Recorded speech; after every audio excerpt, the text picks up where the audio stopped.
Well, thank you so much for taking time to tune in to our group call today. I'm really excited. We have some great new runners in the group this month, and a lot of you are training for halves mostly, but we got a couple fulls potentially. So I'm really excited to dive into the mental side of this.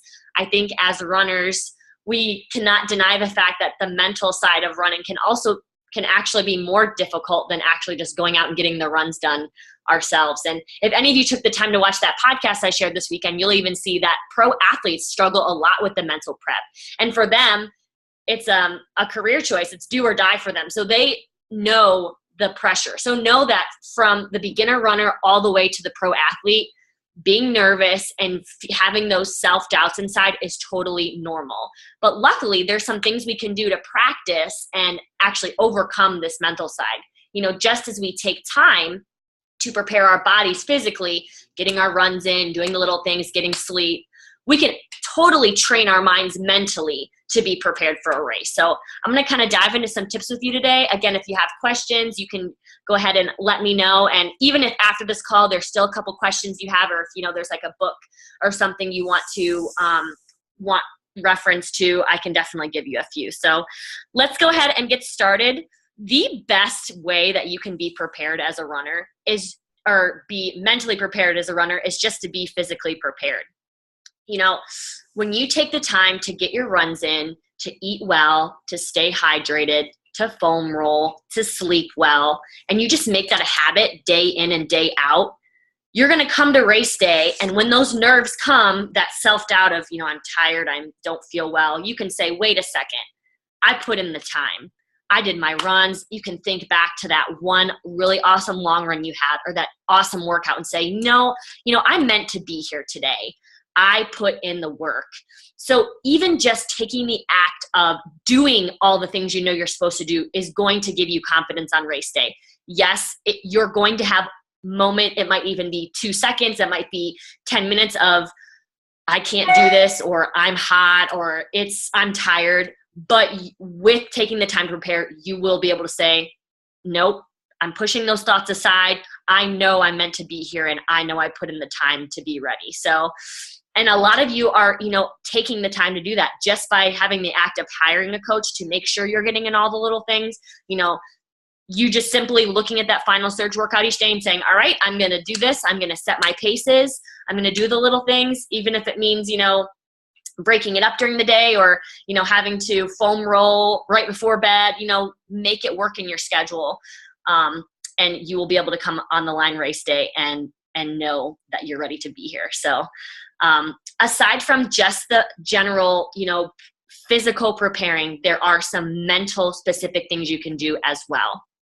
One of the most effective strategies for being prepared on race day is visualization. So visualization is basically the training of the mind, just like you train your body to prepare for what is to come, good and bad. So the best way to do this is in your tougher workouts, but you can definitely do this with every single one of your runs on a daily basis. Not something that needs to take a lot of time. It can take, anywhere from 5 to 15 minutes. But what you can do is just roll through in your head some different scenarios each day that you might come to on race day. Be very specific on different days. So for example, let's say, most of you are going to race in September, October. It's likely not going to be hot, but there's still chances for some of you who are in those September races, it's going to be a hot day. Picture yourself right now doing a hot run and saying like, all right, this could be my race day scenario. What kind of things am I going to wear to prepare for the heat? What's my fueling strategy going to be for when it is hot? When it does get hot, do I know during my race that there's going to be some stops to get some Gatorade or some water? So think about what it's going to be like on race day. Think about the course map. Is your course hilly? Is it flat? Is it likely to be hot or cold? Are you going to have to run on the pavement the entire time? Is there going to be some trails? Is it going to be pretty cram-packed at the starting line? Is it a pretty busy race? Is there going to have to be some thought of, okay, how do I weave in and out of these people? That might feel kind of overwhelming with me just listing off, all these different things, but maybe pick one specific race scenario that is likely to happen each day. Think about a hot day that's going to be crowded and it's all on the pavement. picture yourself, okay, in this scenario, how am I going to execute? When I reach this hill that I know is on the course, how am I going to execute? And you practicing the mental piece, when you get to race day and that scenario starts happening, your body already says, oh yeah, like I thought about this already. I know that at this lamppost, I'm going to throw in a surge. I'm going to look at the person in front of me. I'm going to follow after their calves, because a lot of times when you actually look at someone's calves when you run, your stride will start to match theirs. So look ahead. I'm going to see the person's calves about 10 meters in front, and I'm just going to drive. I'm going to catch them. I know that at this place there's a water stop, so I'm going to surge to the water, and then I'm going to get my water stop. Think of many different scenarios. And don't even just think of the bad scenarios. Think of good ones. Think of the moments in the race that normally feel good. Like normally after you get the pre-nerves out, the first 800 meters, you can get into a pretty good rhythm. Think of, man, like I'm excited to get to that place where I'm just in a rhythm. I'm running next to my running buddy and I feel good. The adrenaline's pumping, the endorphins are flowing, and I'm happy because there's parts of the race that are pretty awesome normally, especially if you're getting to that half marathon place. You're naturally going to have hormonal times where your endorphins are just skyrocketing through the roof. Think about those times, because that's going to make you excited to race. So truly just take time to think of all the little scenarios, 5 to 10 minutes a day. The best time to do it is in your tougher workouts, because that's typically when you're going to have to face that pain piece, which typically is the most difficult for people to accept, is the pain. And that will be really, really helpful for you. So any questions about the visualization piece so far? Perfect. One thing I do want to add on the visualization is I've encouraged a lot of you already on some of our calls, but I think it's really great to have a mantra that gets you through when the times are tough.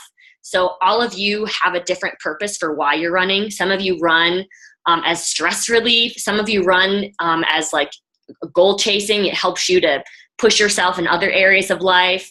Some of you, run because you've had great memories in high school or college doing it. So think of why you run and have a little mantra that pushes you to get through. I know I actually kind of stole my mantra from my husband, but when he's hurting during a race, he often says, "The Lord is my strength." He remembers that he alone cannot conquer these crazy goals, but that he can lean on God to actually give him the strength he needs to push through. So a lot of times, even when I hurt, I remember there is strength bigger than I can fathom, and to remember that the Lord is my strength. So think of you, do you run, as an inspiration for your children? Do you run as a stress relief? If you do run as a stress relief, maybe think of like, feels so good. I've heard people say before, feels so good, hurts so good, embracing the fact that it hurts, but it's for a good purpose. Find a little phrase or sentence that's going to really help you to push through and get through that tough wall in the race that you'll face, because it's just a wall. If we can find a way to break through it, we can overcome. So perfect. The last and final tip is going to be a little bit longer, but I think the best thing we can do is just accept the fact that it's not going to be easy. So we're going to accept the risk for the reward. So as I kind of mentioned earlier, if any of you guys took the time to listen to the podcast of Tina Muir and Phoebe, who's a well-known 800-meter runner, she has a magnificent story. So I want to recommend that you listen to that sometime on one of your runs or as you're cleaning up after supper. But she's very vulnerable and shares about her experience as a pro athlete and shares, look, it's hard. She is a very talented runner. She went from I think she came into college like a 2:20 800 runner and ended up going sub 2. I mean, this girl is incredible. But even someone as good as her still gets nervous on the line. She even admits in the podcast that when she steps on the line and she kind of looks up and down, she's kind of a taller, not big, but just a normal sized person, and looks down the line at all these skinny, tiny little runners and says, she always has this thought of, you don't belong here every time she steps on the line. But she says to herself and has this ability of, she called it like zooming in and zooming out perspective. And she, when she has moments like that, she sometimes zooms in and says, I'm here to do what I can do today. I'm going to zoom in and focus on the next 800 meters and know that I've been prepared based on everything I've done. I do belong here. My time standard says I belong here. I got to actually qualify for the race. And then if the zooming in doesn't work for her, she does something that's called zooming out. So she says, okay, if I really want to, get all freaked out about this, in 10 years, in 5 years, does it really matter if I went 205 or if I went 159? Okay, it really does not change things in the big picture. So just take time to enjoy the moment and don't think that, man, if I don't PR, my life is over. No, you probably get a chance to run another race, Lord willing. So take time to think, okay, it's going to be hard. I need to embrace the fact that it's going to be a challenge. If you need to zoom in and say, focus on what I can control right now. If the zooming in doesn't work, zoom out and say, okay, big picture, is my life going to end if I don't run the PR? No, I bet my family will still be really proud of me for getting out here and seeing me give my all. I'll be proud of myself for choosing not to just leave the race. I'm going to stay here and I'm going to commit and do what I can. And just taking that act is going to help you looking forward in a lot of different areas. I know maybe a lot of you, we've talked about this before, but when you take the time as a runner to say, I'm going to hit this PR, and you actually do excel and hit a goal that maybe felt like a stretch goal for a long time, you'll say, man, if I can do this, what else can I do?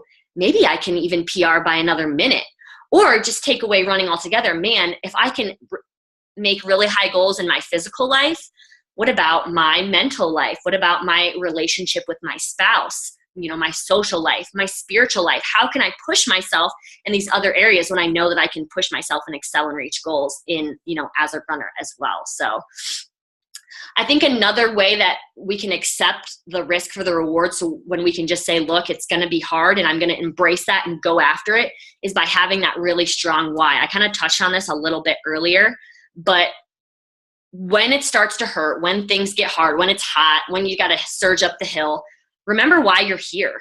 If you don't have that strong why, you're not going to be able to push through that 15-mile long run or surge up that hill.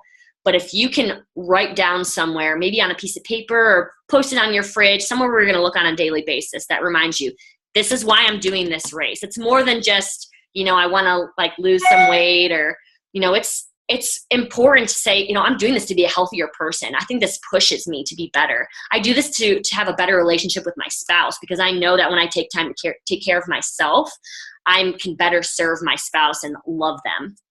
Or, if it is to be a better mom, or if it's to be a better worker, if it's to set higher goals in life, whatever it is that pushes you to get out and lace your shoes up every day, write it down, put it somewhere.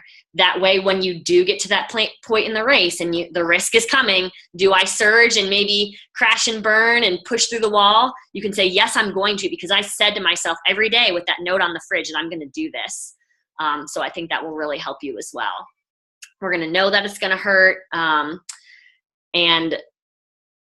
Again, just embracing the fact that you're going to get nervous. I think I've talked to a lot of you about this before too, but getting nervous is a good sign.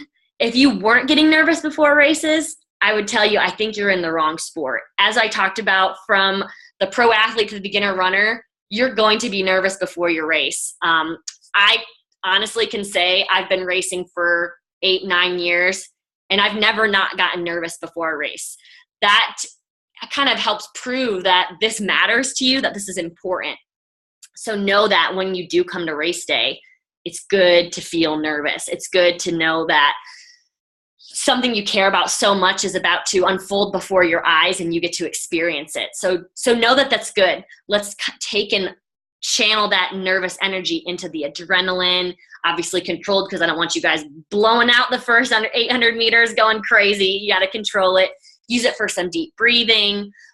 Use it to think of those places you're going to meet surging during races, and it will work out very, very well for you. So any general questions about the mental toughness side of training? Perfect. And again, if you guys do have questions, feel free to ask. There's going to be times where you're going to race and maybe the mental side is going to not go well. And know that with racing, just like a half marathon in a sense is a journey in itself, your training and your life as a runner is a journey in itself. There are some races you're going to come to and you're going to rock them. You're going to feel awesome.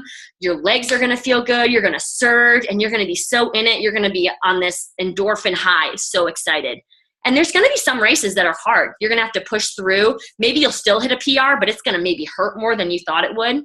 So know that all scenarios that you're going to face as a runner are normal. So practicing facing each of those scenarios is a great thing for you to do. So that means you can push through it when it's hard and you can enjoy it when things are going well. So I do want to just quickly change gears, as I know that there are some of you who are new and have had a few questions about the meal plan. I'm just going to quickly screen share with you and just very quickly chat through the document that I sent you guys yesterday. Can you see my screen okay? Could you give me a thumbs up? Perfect. This is just kind of a quick snapshot of our eating plan that we'll follow. Now, some of you are on different days. Some of you don't follow the schedule exactly, and that's the point of a customized plan, customized coaching, is that we're going to make this work however it works in your schedule. This is the day that I generally set everyone up on because it just makes a lot of sense as a runner to work this way.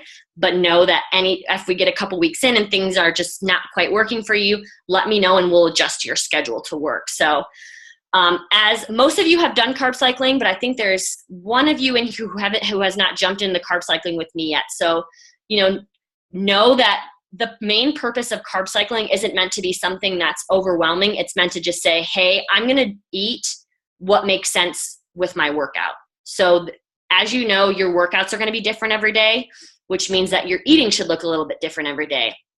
I am going to post the macros in our group every day for the rest of this month at least, because I know a lot of you have requested me to do that. And I also have a Google spreadsheet that I'm going to send you that has just like a snapshot of the macros too, which I think will be helpful. So this document, as I mentioned on some of your Getting Started calls too, is just to help you understand each day. Know that, yes, there's kind of a lot to read. I know I sent you a ton. I mean, this thing is 6 pages long, but just use it right now as a guide for you. Know that this is a learning experience. I don't expect you to be perfect in the first week, but just to embrace it and start to learn. So, all of you new ladies are on a low carb day today. You're all doing your easy run with strides and some chin-ups or pull-ups today. We'll get you into the hill repeats soon, but I want to get those legs moving fast for a little while first. But you can read through and understand the purpose of the low carb day, because that one's probably the hardest to do as a runner, but has a lot of benefits. And just learn and read what kinds of foods are going to be really good for you. It lays out, these are the goals you're going to have. We do want to do 50 grams of net carbs. Here's some foods you can eat. For me on low carb day, it's lots of protein and lots of salad. All right, and I'm sure most of you will too today. Tonight for dinner, we're doing zoodles with some ground turkey, and we're going to make it kind of like Italian meatballs. Great low carb dinner.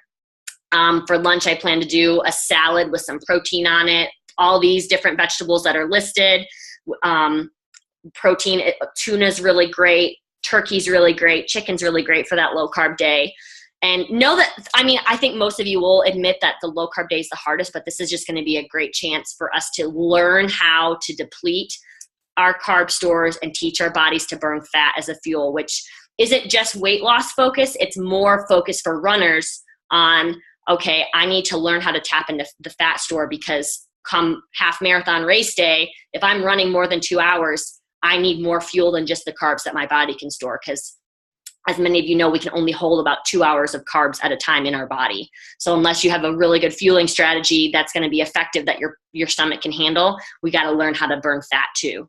So this is going to be really effective long-term. We don't do it a lot because, long-term low carb is not good for a runner, but occasional 1 day a week, totally very appropriate, very helpful. So, dig in each day, look at each day at a time. If you want to read through all this, make a grocery list of things, please feel free to ask questions. Don't feel like you have to have this figured out in a week. Take the last 3 weeks of this month and dive in. Ask questions. You might make a couple mistakes. I encourage you also to do some macro tracking on MyFitnessPal. If you want to post your screenshots, you can. You don't have to. We have done kind of spurts in the past where we share our screenshots. But one way I think would be really good for you to share your screenshots is if you have a question. So if you say, man, my fat's really high today, post it up here and say, what suggestions do you have? Or this is kind of things I ate. What should I have fixed? please do that. This is a great way for us to kind of help each other through this and learn together so you can be prepared. I've recently had a request too for some recipes to be sharing more of those. So I do have a couple recipes on that Google Doc that I'm going to share with you guys later this afternoon, but we'll be more intentional about sharing what I am eating each day and sharing some really good recipes. And as you guys know, Casey shares a recipe every Tuesday as well. So, and she always shares really, really good ones. So, and for you guys as well, know if you have something that works, I definitely want you to be sharing it with everyone else. If you found a really great low-cal recipe or low-carb recipe that goes with your macros, or you just nailed your macros for the day, please tell us what you had. You know, take 5 minutes and say, hey, this was a really good day for me. This is what it looked like. Would love to learn from you as well. Definitely don't hold back. So perfect. Any last-minute questions from you at all? Perfect. Well, thanks for taking the time to tune in, ladies. Again, if you have questions below, or questions, you can post them below and let me know if there's any more support you think you're going to need moving forward with your nutrition and mental toughness this month. For those of you who are new, we do have a different focus every month. Typically, we kind of always focus on nutrition at some point in the month because it's just the hardest bear to tackle, but there's always something that's a little different from nutrition as well. So thanks for taking time to listen, ladies, and I'm so glad to have you in this group.